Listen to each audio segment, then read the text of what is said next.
Dans 2 Corinthiens au chapitre 5, verset 17, le Seigneur dit, « Si quelqu'un est en Christ, il est une nouvelle créature. Les choses anciennes sont passées, voici, toutes choses sont devenues nouvelles. » Il s'agit du pasteur Jojo Lombo-Yves qui est ouvrier au quartier général dans le département de l'électricité. Il a donné son cœur au Seigneur Jésus-Christ dans la ville de Douala et avant sa conversion, il était esclave du péché et les conséquences du péché étaient en train de le détruire. Il revient au Seigneur Jésus-Christ, il reçoit la vie éternelle, la guérison, la délivrance, et aujourd'hui, le Seigneur a appelé dans son service. Écoutons plutôt son parcours de vie. Que le Seigneur vous bénisse.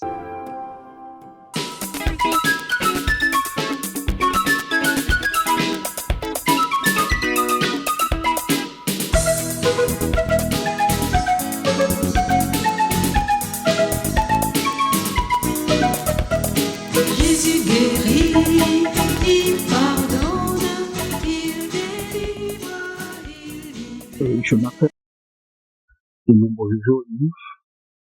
Je suis né le 5 juin 1977 à Douala. Mon papa s'appelait Elomé Paul, il est décédé en 2004. Maman s'appelle Ndongo Gouvernement Claire, vivante. Je suis né dans une famille de 7 enfants, 5 filles et 2 garçons. Très tôt, quand j'avais 3 ans, en 1981, 1982, quelque chose comme ça, mes parents se sont séparés. Et plus tard, ils ont divorcé. Ce qui fait que pendant une bonne période, de 2 ans, nous avons vécu beaucoup plus avec notre papa. Donc, c'était un peu difficile, surtout moi. C'était vraiment compliqué. C'était très compliqué. Ça m'a affecté au niveau de nos études primaires. Ça m'a beaucoup affecté ça. Cette séparation a créé beaucoup de déséquilibres à moi. Je n'arrivais pas à me retrouver. Mais Dieu a eu pitié de nous. Et quelques temps plus tard, quelques années plus tard, il nous a envoyé notre maman, Maman Ndiangue Suzanne, et notre nourrice, la femme de notre papa. Donc c'est avec elle que nous avons grandi, passé beaucoup de temps, beaucoup d'années. Nous avons passé presque une vingtaine d'années ensemble.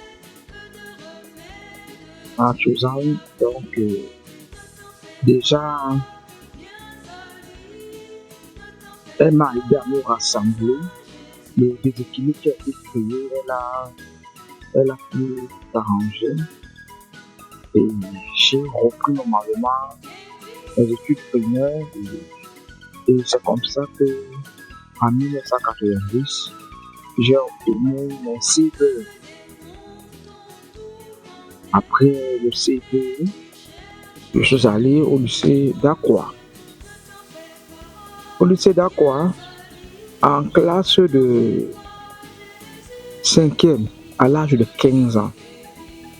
Et en début de semaine, on nous avait annoncé la venue de certains prédicateurs qui viendront nous prêcher, parler de Dieu dans l'après-midi de mercredi. À l'époque, le mercredi, pour nous, c'était journée libre.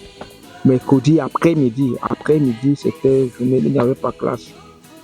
Donc, bon, en passant, quand Maman Suzanne est entrée dans notre vie, j'ai passé le reste de l'enfance normalement, un enfant calme, qui ne cherche pas des problèmes, mais calme, juste un petit garçon qui a grandi normalement dans une famille. Bon, ça c'était une parenthèse. Je voulais juste préciser ça. Et c'est ainsi donc je reviens. On nous a annoncé au lycée d'Aqua en 1992, en début de semaine, que le mercredi dans l'après-midi, certains hommes de Dieu, prédicateurs, viendront nous parler de la parole de Dieu. Bon, j'ai décidé d'aller les écouter. Donc le mercredi étant venu, j'ai dit ok, pourquoi pas, je vais écouter. Il s'agit de Dieu, la parole de Dieu. Je suis allé, ils ont prêché, parlé du péché. Et j'avais trouvé que à ce moment-là, j'avais déjà commencé la fornication avec une de mes camarades de classe. Je me suis repenti et le prédicateur, c'était le frère Séraphin Krom, accompagné du frère Mike Kwengwese, le frère Tam Jamak, notre premier couple missionnaire de la Centrafrique, et de la sœur Louise Ngomé à l'époque. Aujourd'hui, elle est Louise Lobé. Quand j'ai cru en 2012, ma camarade de classe là, nous avons arrêté notre relation, nous avons rompu. Elle aussi, je l'avais amenée à écouter la parole, mais elle avait décidé de ne pas croire. Mais avec elle, c'était fini. On a tout arrêté, tout arrêté. Nous sommes séparés. Nous sommes devenus tout juste de camarades de classe, mais il n'y avait plus rien entre nous. Ma première famille chrétienne, c'était les Fatélé. Donc j'ai intégré l'assemblée, le frère Martin, mon Fatélé, Mary Fatélé, les enfants Fatélé. Donc j'ai grandi, j'ai passé une partie de mon enfance de mon adolescence avec les enfants Fatélé. Donc on se connaît très bien. Nous connaissions. C'est là-bas que j'ai mes premiers pas dans la foi, j'ai persévéré dans l'assemblée. La sœur Mary Fatélé a commencé à m'enseigner à l'école du dimanche. À l'époque, il y en avait encore. Elle m'a enseigné à l'école du dimanche. Et c'est comme ça que j'ai commencé à grandir dans la foi. Bon, j'ai obtenu bien après le BEPC. Et après le BEPC, je suis allé faire l'enseignement technique. La F3, l'électrotechnique. Là-bas aussi, en 2000, j'ai obtenu mon baccalauréat. Bon, les problèmes de ma vie ont commencé après l'obtention de ce baccalauréat. Bon, mon papa voulait que j'aille faire mes études secondaires à l'INSET. Et l'INSET à l'époque n'était pas difficile pour nous, les techniciens. C'était pas difficile, le concours était accessible et facilement tu pouvais avoir ton concours et tu deviens, on te forme comme un enseignant. Bon, j'avais refusé. Ma soeur étant en France, était en train de me faire les papiers pour que j'aille faire plutôt mon cycle d'ingénieur en France. Voilà comment les choses ont commencé à dérailler dans ma vie. La rébellion avec mon papa. Et bon. Un an plus tard, j'ai commencé le travail au port. Et c'était alors la finale. J'ai rétrogradé complètement, je n'allais plus à l'église. Et comme tout bon autograde, un jeune, le péché qui t'attend le plus, c'est quoi? C'est l'immoralité sexuelle, la débauche. Travaillant au port avec un peu d'argent, j'étais devenu tellement orgueilleux. C'est comme ça que je me suis mis j'ai commencé à mener une vie très désagréable. L'alcool, les femmes, bref, une vie très sale. Bon, les années se sont écoulées. En 2004, mon papa est décédé. Et c'est là où mes yeux ont commencé à s'ouvrir. Déjà, il est décédé avec beaucoup de tristesse dans son cœur envers moi. Il était triste, tellement triste, parce que il connaissait mon potentiel, tellement triste. Bon, la descente aux enfers ne s'est pas arrêtée là. En fin 2006, j'ai commencé à être malade. Ça n'allait plus. Bon, il était question que j'aille faire des examens. Je suis allé faire des examens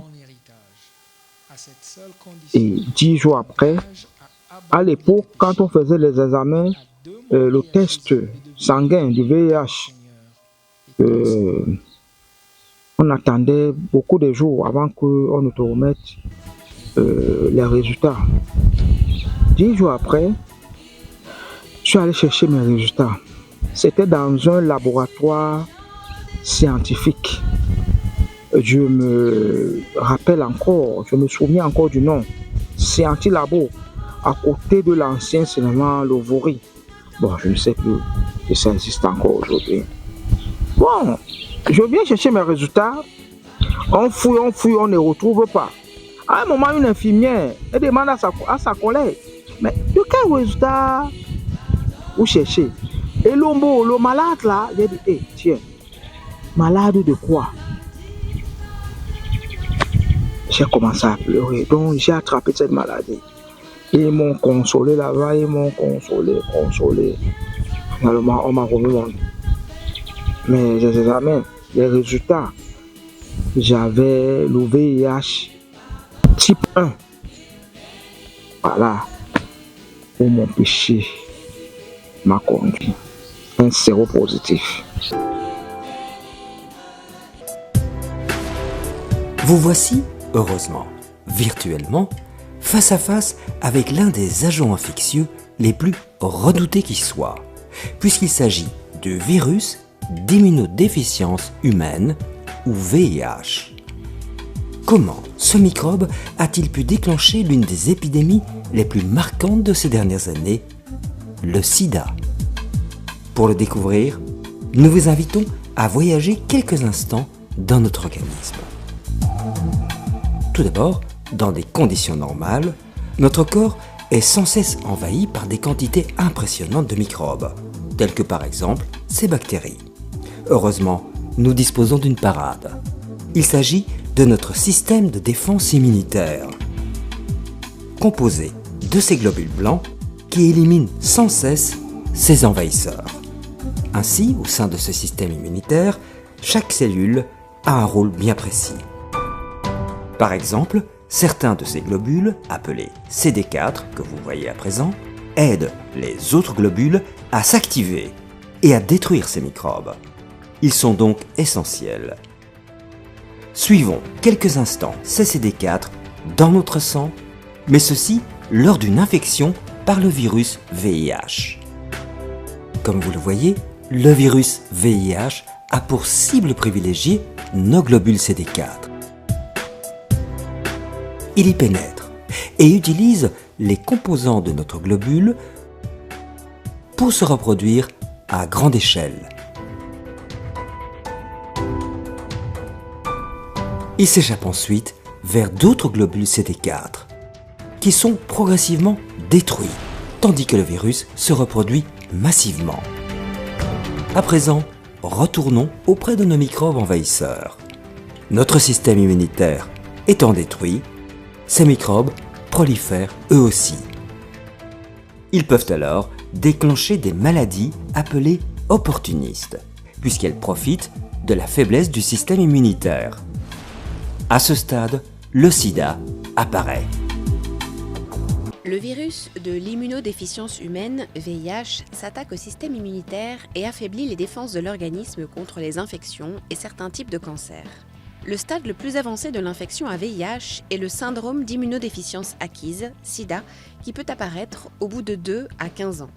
Le VIH se transmet par le contact avec les liquides organiques d'un sujet infecté, sang, lait maternel, sperme et sécrétion vaginale. On ne le contracte pas lors des gestes courants de la vie quotidienne, baisers, poignées de main, partage d'objets personnels, ingestion d'eau ou de nourriture, étreinte. Le VIH peut être inhibé par la thérapie antirétrovirale consistant à associer 3 médicaments antirétroviraux, voire plus. Cette thérapie ne guérit pas, mais jugule la réplication virale dans l'organisme et permet au système immunitaire de se renforcer et de combattre les infections. Mais malgré cela, le virus subsiste dans des réservoirs viraux et peut réapparaître dès que le traitement est interrompu. L'un des grands axes actuels de la recherche anti-sida, c'est la chasse au virus latent dans ces cellules réservoirs.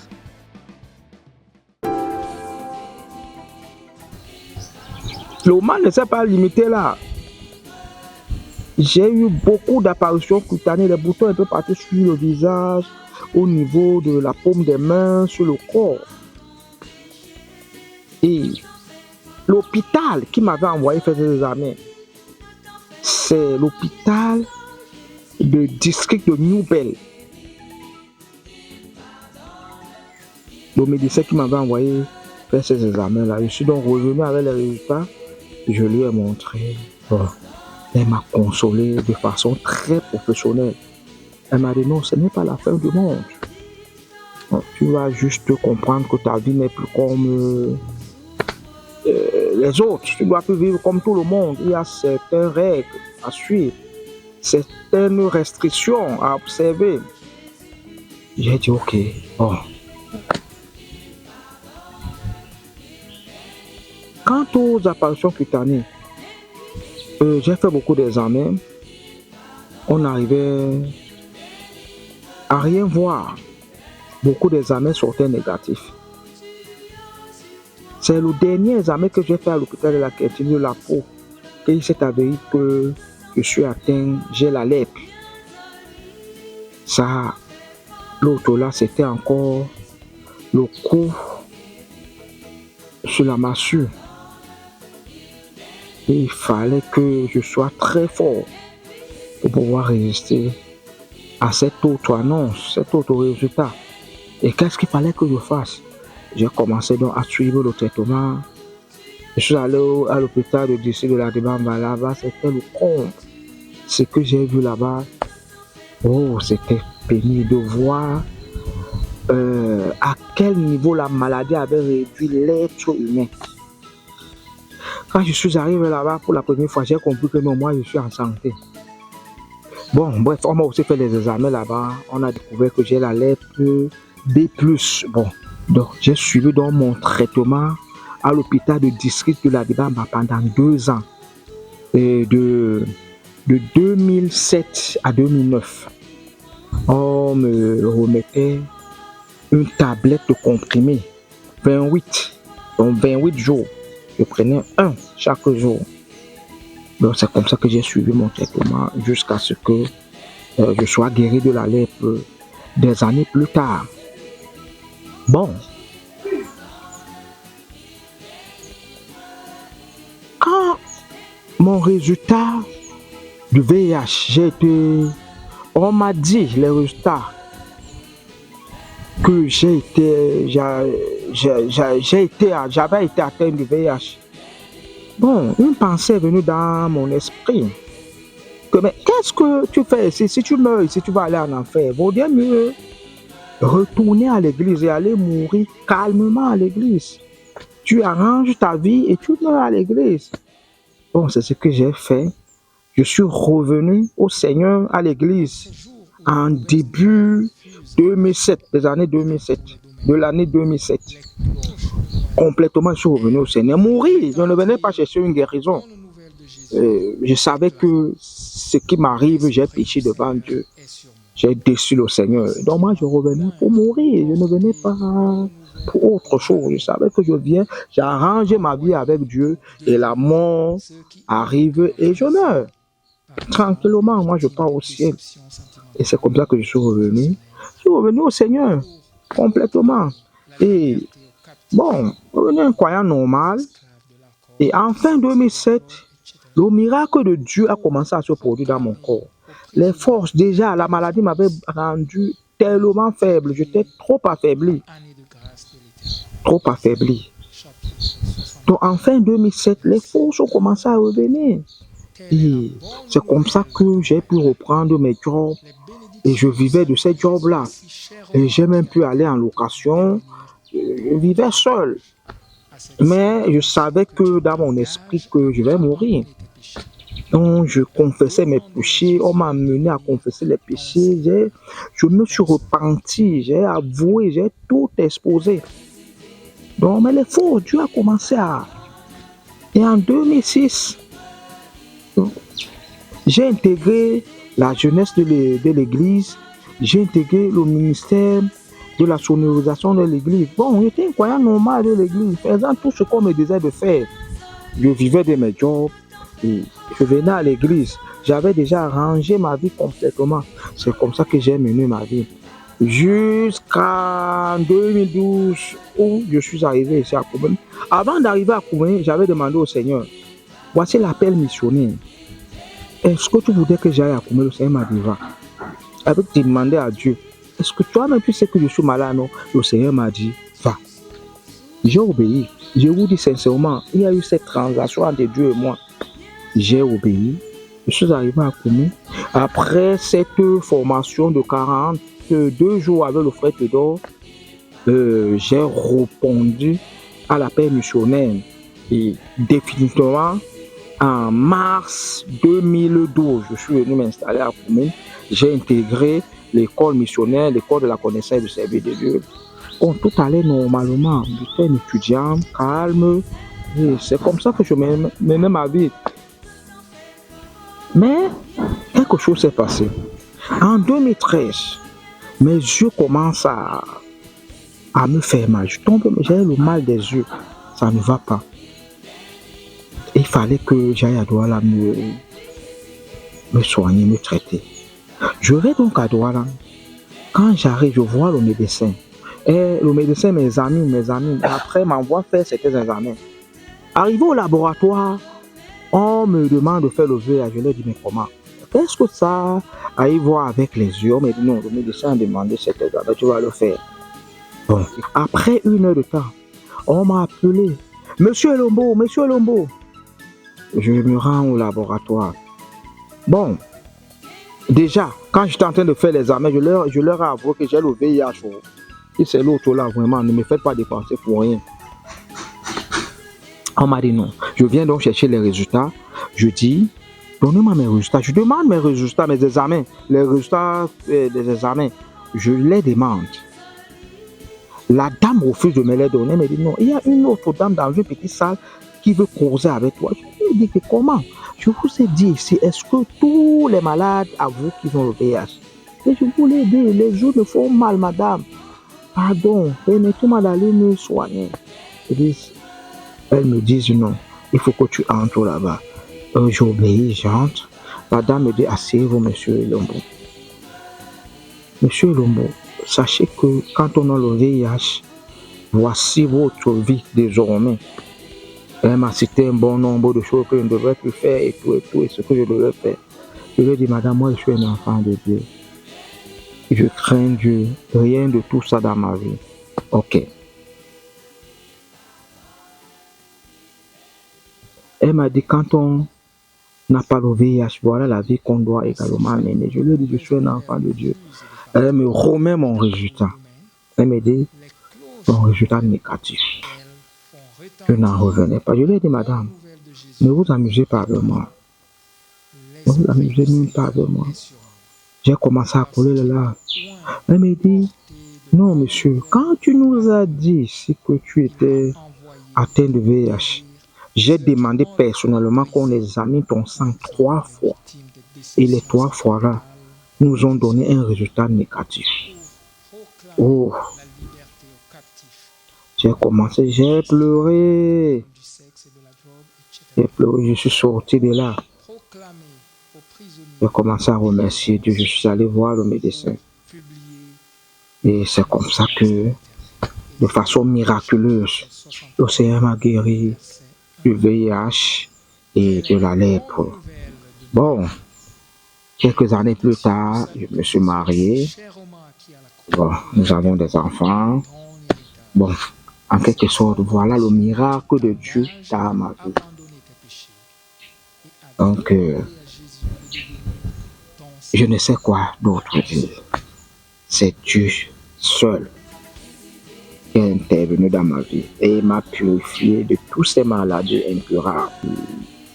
Ma relation avec le Seigneur a changé. Je désire maintenant de plus en plus Dieu.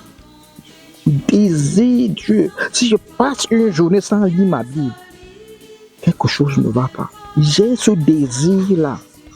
Et sans forcer, sans qu'on écrit sur moi, à 4 heures, je suis déjà de façon automatique debout en train de chercher Dieu.